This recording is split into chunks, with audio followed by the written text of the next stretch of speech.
and welcome to another episode of Wind, Waves and Wells with Joe, me, your host. This week's guest is the start of actually a trilogy of recordings. George Highmoor was introduced to me mutually through a connection we both have on LinkedIn. George has written a book, Oil, Clowns and a Pig on a Motorcycle, which I have actually had the pleasure of reading my last trip offshore, and this three-part series kind of covers that and more of his experiences within the oil and gas industry, which started very much in the era that is probably got absolutely nothing in relation to what it's like now. So I won't ramble on too much. This is part one, and if one thing I will ask before we get dived in is, if you are enjoying the show or you would be interested in coming to the show, please do both like it, subscribe to it, share it, all that good stuff, and please do get in touch, whether it's through LinkedIn or on any other social media avenues. So without further ado, here is George. Hope you enjoy it. Hi George, thanks so much for coming on the show. Hello Joe. George, I came across you on LinkedIn actually through a mutual connection, but I had no idea actually who you were. Do you want to go into a bit of detail about who you are? And no real problem. My name's George Highmoor. I joined the oil patch in 1977, which people will just have to do their own math about how old I am, and spent 15 years working in the directional drilling side of the business, although I wasn't a directional driller, but I got involved in that. So I decided I was going to write a book, and I guess that's how I came to your attention, Joe. What else can I tell you? It all started in a very strange way, and the rest is history. Yeah, how did it start? Because where are you from? I was born in Salisbury. I'm sorry, I'm in Chelsea. I was born in Salisbury, and after quite a tumultuous early part of my life, we ended up living in Norwich, or in Norfolk anyway, and I ended up from that point of view in 1970s.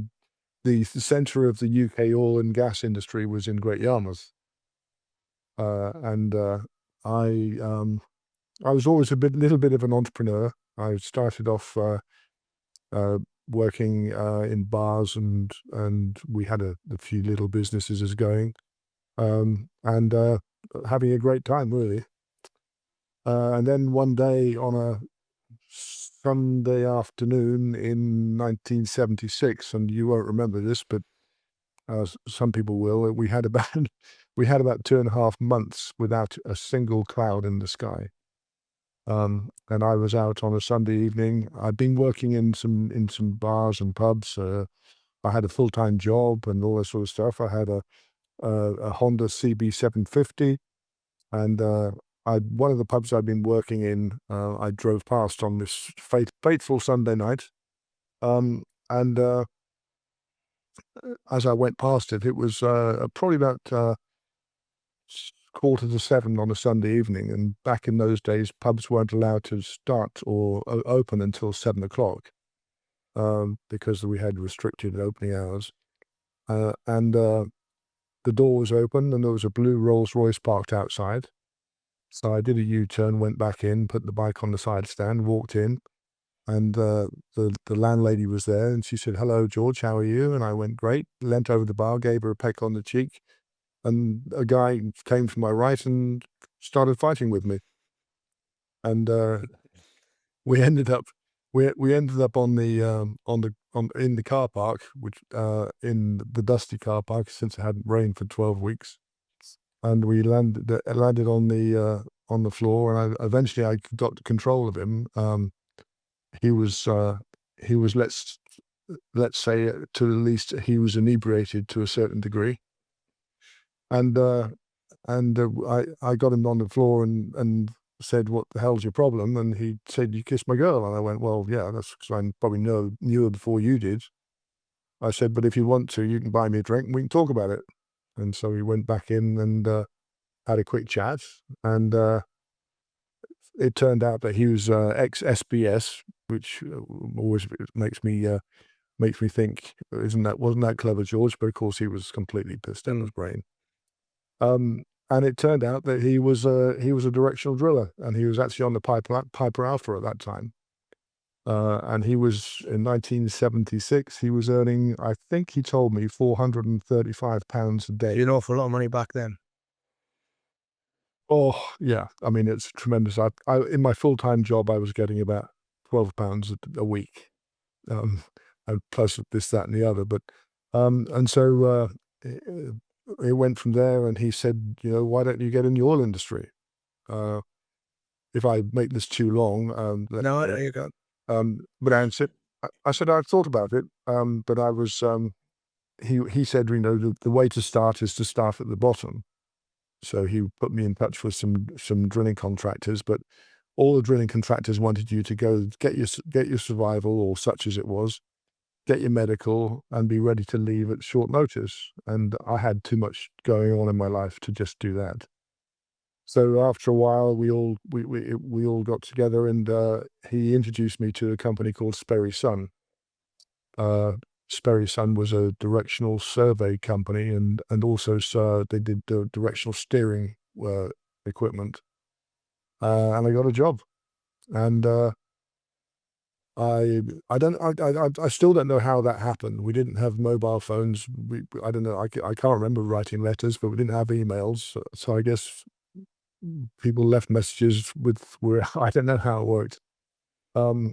But anyway, I got a job with Sperry Sun. Went through the training, and got it. Well, I went through the interview. The interview was quite interesting because that involved going down the pub and playing pool.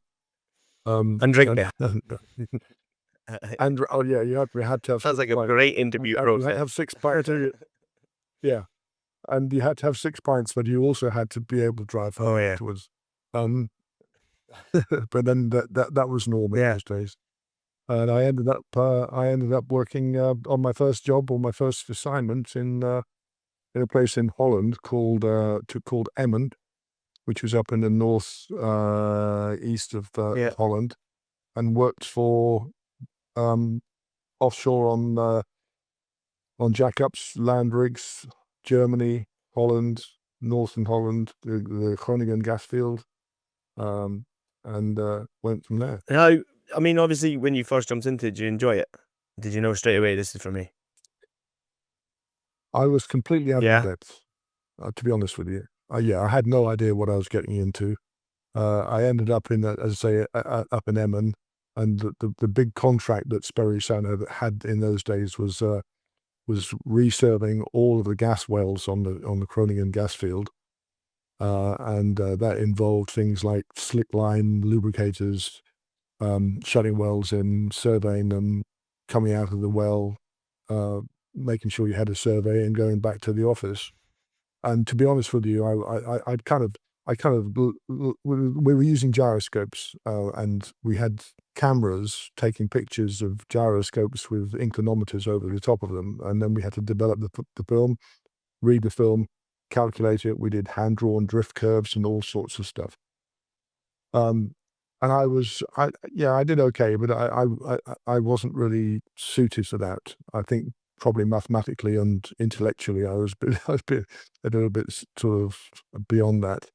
But I got involved with a thing called a steering tool, which was the precursor of what is now LWD, FEWD, and steering tools. Now they use telemetry, and inertial platforms, and all that sort of stuff. But we used to use a single core 5/16 wireline, run it through a side entry sub, or a side entry sub, or through a chicksand, run it to the bottom, drill 60 to 90 feet, do the directional bit, come out, and if you needed to go back in. So it was very lengthy and very long. and some of the jobs went on for weeks on end. Did you I mean, obviously you've come from, where were you working before you went into this, bars and other things, weren't you? I had a job working for the manufacturer of what's called trailing axles. So that's the uh, farm trailers and what they called articulated lorry trailers. And so we were making the axles and the braking systems for Right. them. And my job So you was came from Sorry. some form of a hands-on background. It wasn't like you were jumping straight out of a pub and straight into the field. very much so. My very first ever job was a motorcycle. Ah, right. So you're all right in some way then. Despite my public education, all my public school education. So you obviously you started in Europe now. I mean, I have read your book, so I don't want to spoil too much of it, but you do quite a bit of traveling. And I know, yeah. Yeah. I went to Holland, and then my mate Chewy, that's not his real name, but my mate Chewy and I, we went to when we got our first ever holiday. We were fairly rich at that time because we were making a lot of money, and we ended up going to Gran Canaria. And I there when I was there, I met my first wife, who was a stewardess. I don't want to go into too much detail because she'll probably be watching this. Um, and then I went back to Holland. She went back to Denmark, and then she came over, and I got transferred from that point. I got transferred to Borneo, to Miri and Sarawak. And in those days, you couldn't have a common law wife or a girlfriend or a partner. If you didn't get married, you didn't go together. So we got ourselves married and went and did that. And then, of course, in that time, I spent a lot of time with my Danish drilling friend, and we used to do all sorts of weird and wonderful things, going up river on boats to longhouses, and then obviously Charlie the gibbon was part of that story. Yeah, do you want to elaborate a little bit on that? Because obviously it is in the book, but and I read about it. It was, Yeah, well, it got you in quite a bit of trouble, did it?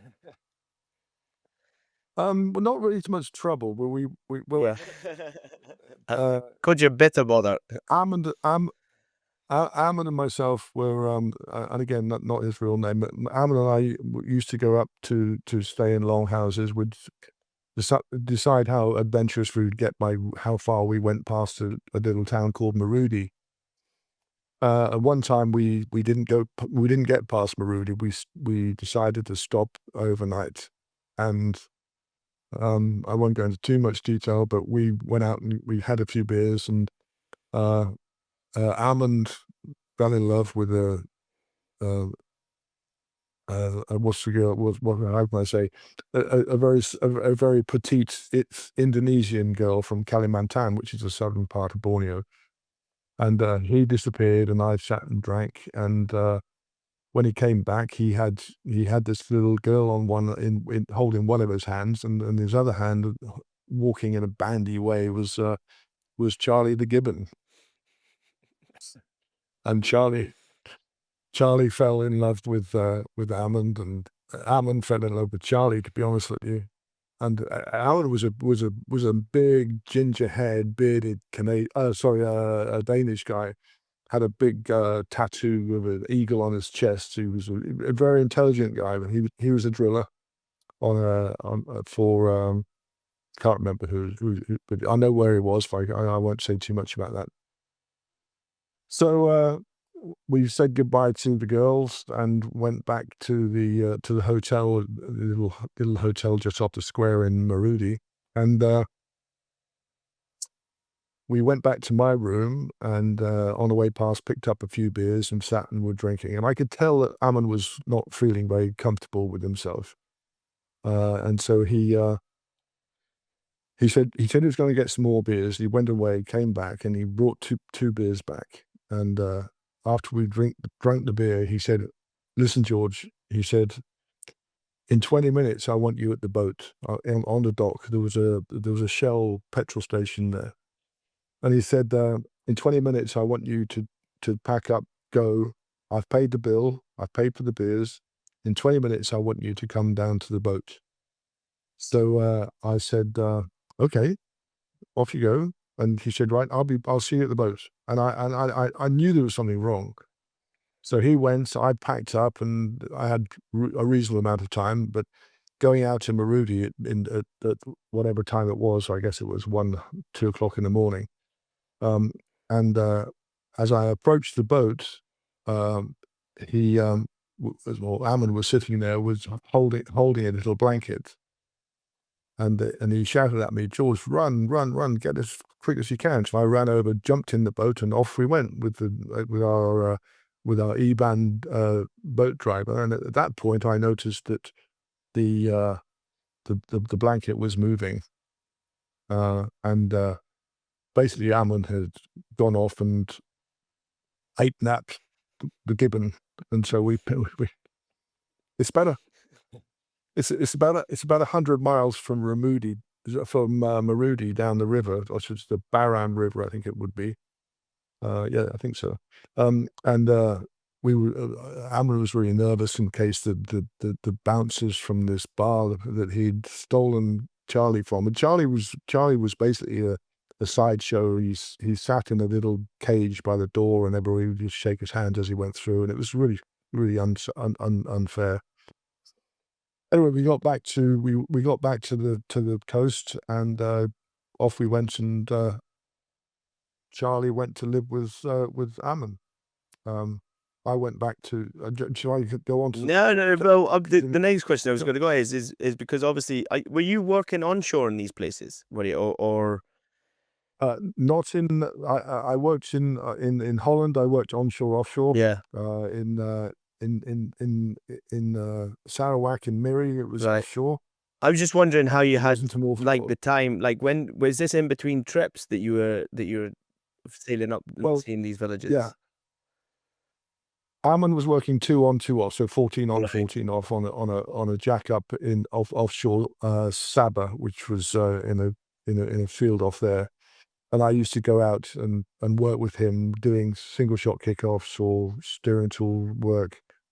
And so my job was to go offshore, do a job, go home, and then go to another job. I mean, that's what we did in those days. We didn't work each. Right. Okay. Yeah. So this particular weekend, I would have been on the beach, and Ammon would have been on the beach at the same time. Right. Okay. And so it just happened to be that you were ape napping when you were both on the time off, basically. Yeah. Yeah. I mean, there are more occasions where we went up and stayed in longhouses and stuff. Again, that's all outlined in the book. But how long did you spend over there? It's in Sarawak, I think it was just under 2 years. And then obviously, where did you go after that? After that, I was transferred to Nigeria. Nigeria. This is quite a lengthy bit in your book, actually, and there is quite some horrific stories within it.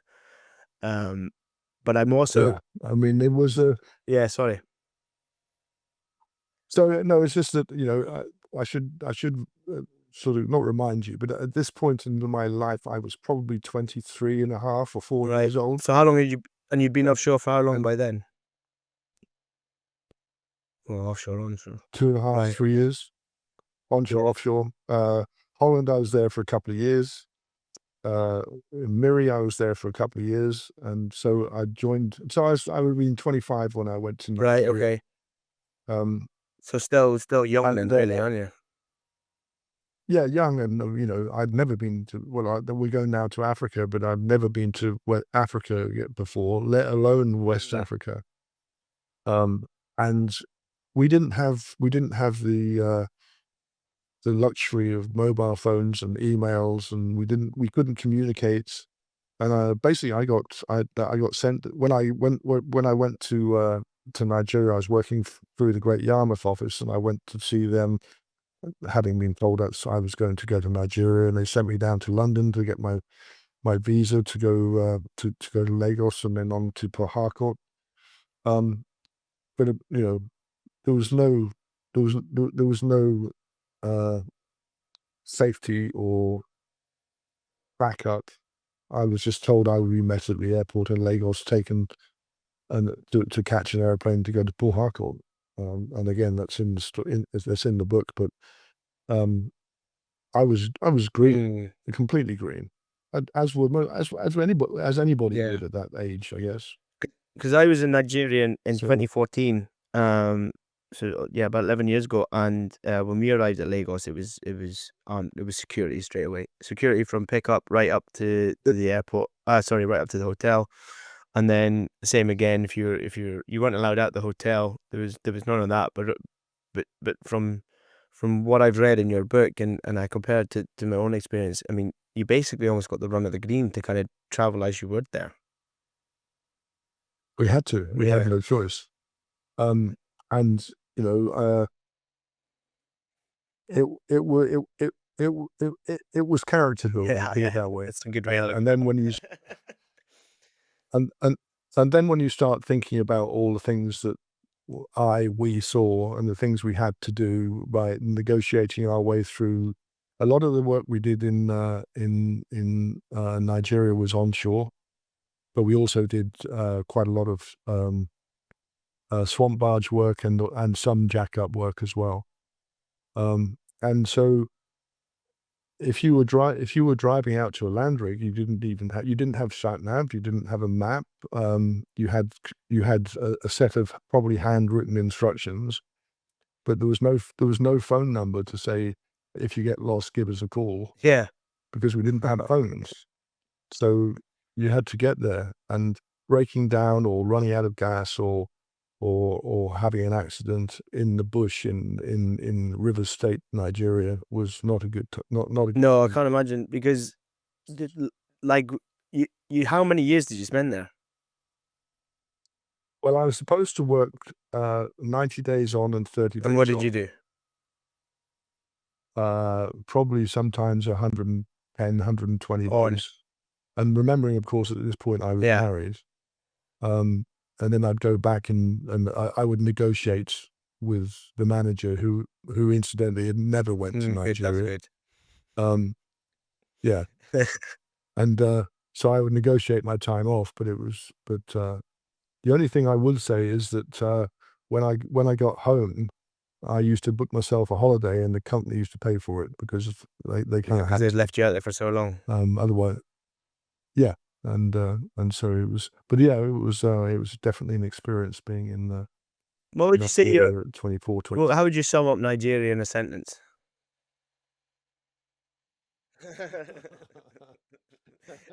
Not a long, long sentence. Try and get. If you imagine Africa and the shape, Yeah. the bump that is West Africa looks like an arse, That's how you sum it up. and and the asshole on the arse is I'd sum it up. Summed up. Why? Why? What was the worst experience of it all? Like, because it is quite a large part of your book, and there is some mental stories actually when you kind of read it. But what was? And the thing is that they're all Yeah, true. that's why when you're reading it, yeah. You know, I mean, the worst thing I was probably seeing the guy murdered on the way to play squash with a friend of mine who worked for Shell. And this guy had obviously been caught with his trousers down somewhere, and he was running down the road with in his vest and his underpants, chased by a few guys with sticks, um, but he was murdered there. And when I came back from squash, his body was still on the side of the road. Or no, it wasn't. It was in the middle of the road at that point. Um, and so, there was a complete lack of respect for humankind or human life, and um, just a very, very, very raw, um, uncaring. If you ever want to see people get treated badly, or who treated the Nigerians worse? Was it the expats, or was it their fellow countrymen? And it was their fellow countrymen. We used to treat them really, really, really well. I mean, we looked after them. So yeah, just seeing that, and the the land jets that had an accident with a cement truck and was left seeping blood out for it for 2 weeks, and just lots of stuff. Just it's a very hard life, and that's back in the day then. And you know, as you say, you when you went to Nigeria, you had security. You weren't allowed out of the hotel. When I arrived in Lagos the first time, I didn't even get met until the guy suddenly decided he would try and find me, by which time it was too late. So yeah, it was a tough bit. I mean, I can probably talk about For a long, long time. we So you obviously when you were there, you were living in staff houses over there, were you? yeah. We had a staff house. Lots of people lived in staff houses, and a lot of staff houses were behind big tall Yeah. walls. But we weren't. We lived in a staff house in a place called Chief Aguma Street. Chief Aguma being the area Yeah. chief, and we had very low walls, but we lived in a village, and we had a generator, and we had a water well, and so the villagers never were without water, and we always you know, they had some form of electricity, and water and electricity went hand in hand, because if you didn't have any electricity, you didn't have a water pump. If you didn't have a water pump, you didn't have any No. water. So as soon as the electricity went off, all the people in the village used to come to us to get their water. Um, and so therefore we didn't have big walls around a compound, because the locals, the villagers, would look Yeah, I was after gonna us. say, so you didn't need. Yeah, that was gonna be my next question. Actually, you didn't get much bother living in a staff hut. Yeah. No, no, we did. We got robbed twice. And one guy lost a finger in it. I don't think I put that in the book, actually. One guy got a finger blown off. But generally, I mean, yeah. I mean, let me tell you a funny story about Yeah. Nigeria. Okay, again, it's in the book, but let me tell you about Papa Mike. Papa Mike was an old hand. He'd been on more rigs and drilled more holes than anybody. An American guy, and he'd started on the rig floor, and he became a directional driller and all that sort of stuff. He had, and I can't remember exactly which parts of his body were missing.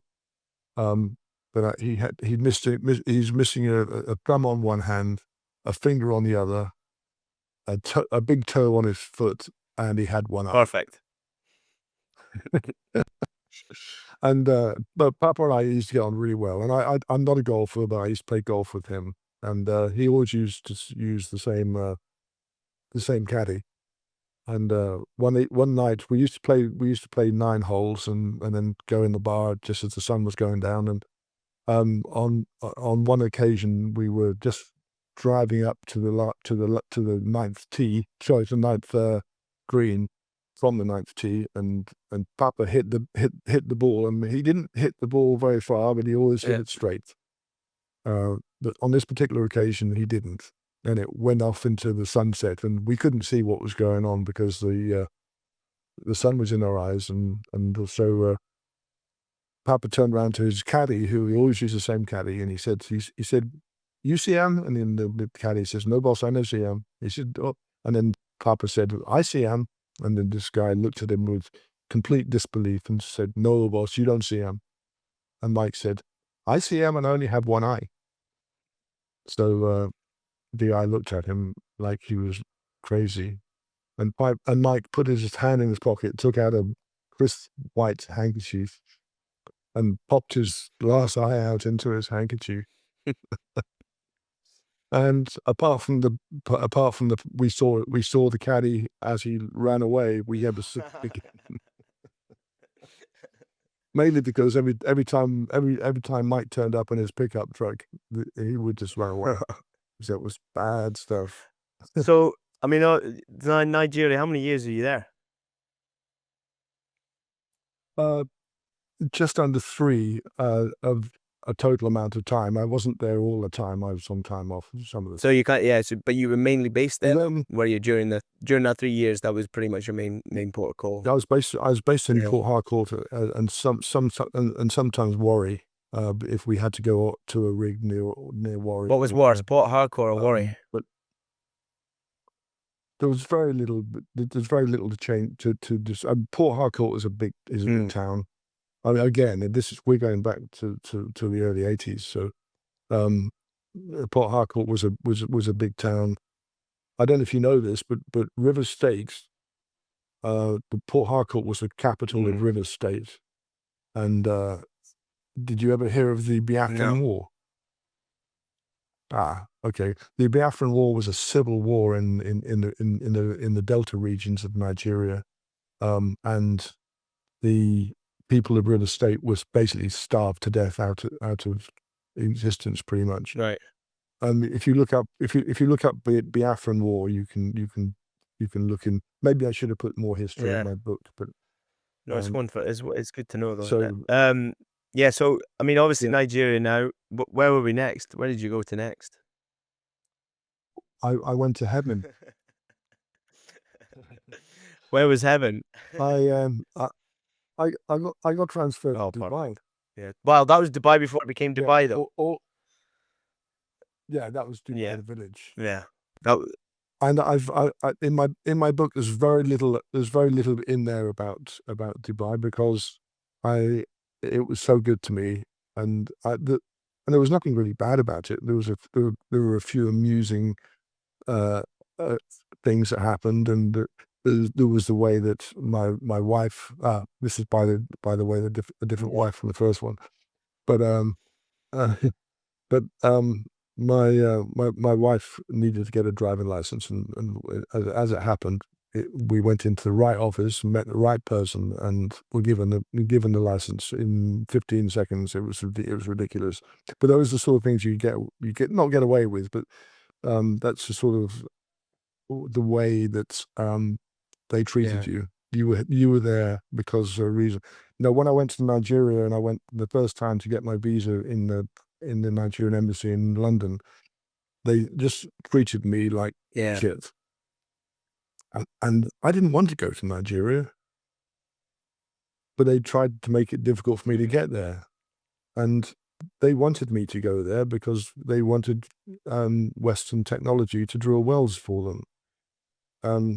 Whereas in Dubai, everybody, all of the the Emiratis are beautiful people. Not all of them, obviously, but then there's no race that's perfect. But they were very good.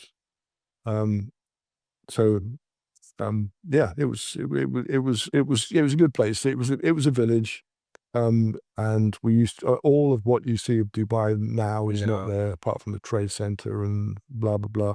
So all the places where people now sit on the beach and buy beers for £12 a piece.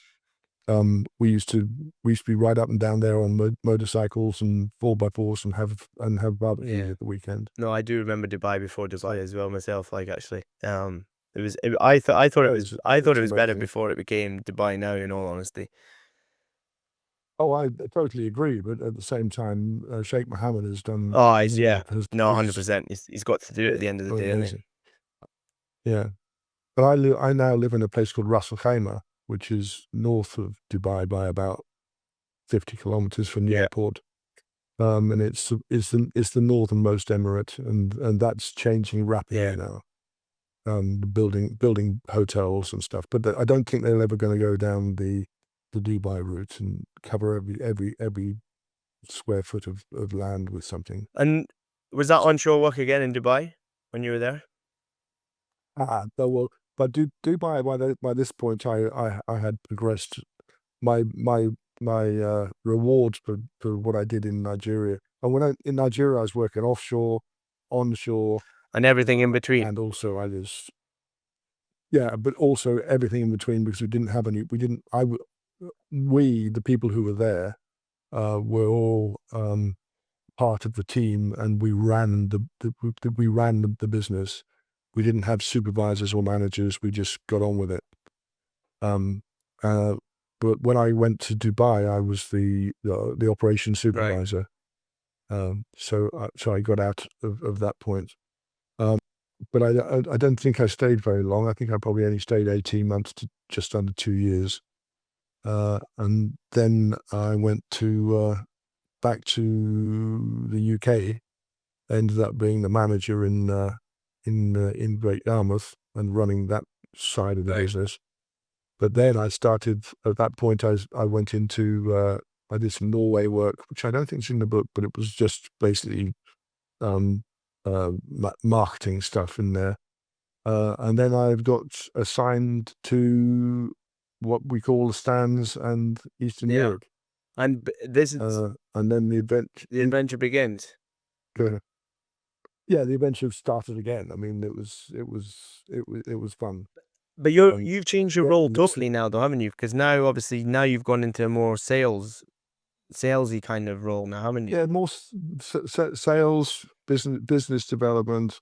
In some respects, product development, because not so much product development, but because I'd worked on the rig for quite a long time.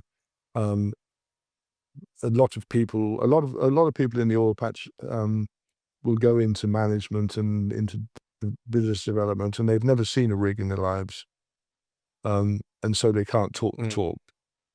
And so so then I got into I guess first of all would be Kazakhstan, and lots of stories from that point. How was Kazakhstan? I haven't been to the moon, but I saw lots of pretty much like that. That good? It was good. It was okay, but I mean, when I first went there, I was in Western Kazakhstan in a place called. Well, I first arrived in a place called Atirau, which is at the point where the Uralsk River goes into the Caspian Sea.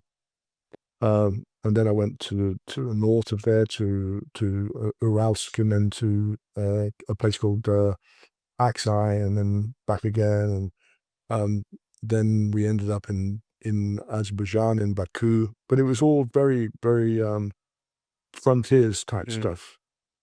And then once again, we didn't have any backup. We just went and did what we had to do.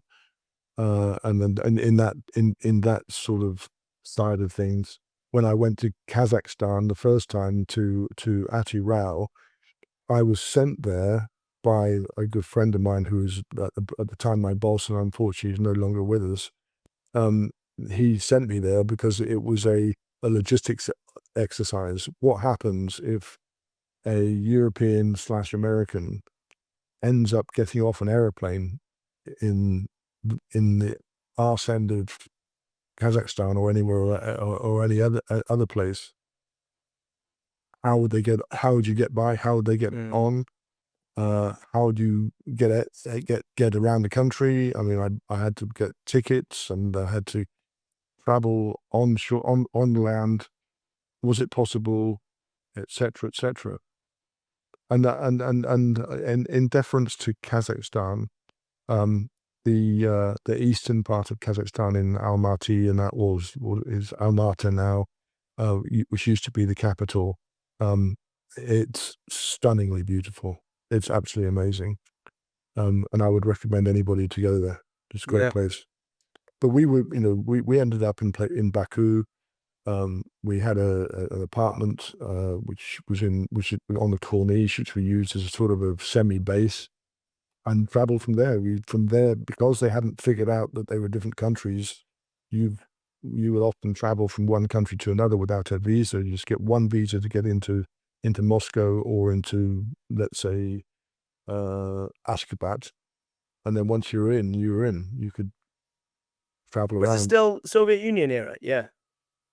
No. This would be I think the 1989. I think is when the breakup started, and it took a couple of years, and I'm guessing that it would be in the 1992, 93, 94, 95 sort of area. Okay, so still 30 odd years ago then.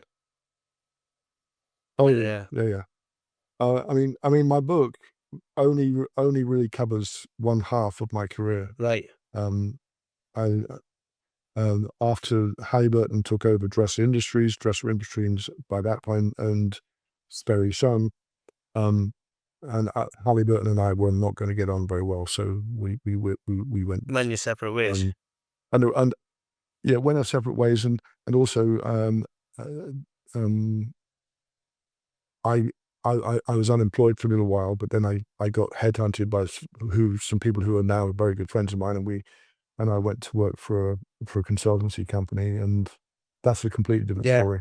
No, that's good because actually it kind of personally it wraps up this first part of what's probably going to be a few episodes nicely, George. And Yeah, I thought.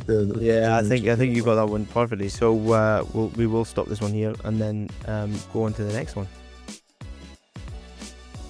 That was part one of what will probably be a trilogy. I hope you enjoyed it. I had a lot of time for George after initially speaking to him, and I think the 3-part series is really going to cover only a small part of what he's done. I highly recommend his book, Oil, Clowns and a Pig and a Motorcycle, and I hope you enjoyed that. And if you have, like I said at the start, please subscribe, like, all that good stuff. It does a lot for the show. It helps potentially bring on other guests, and it helps get it out there to other people who might be interested in it. So thank you so much, and I will see you next time when we go again.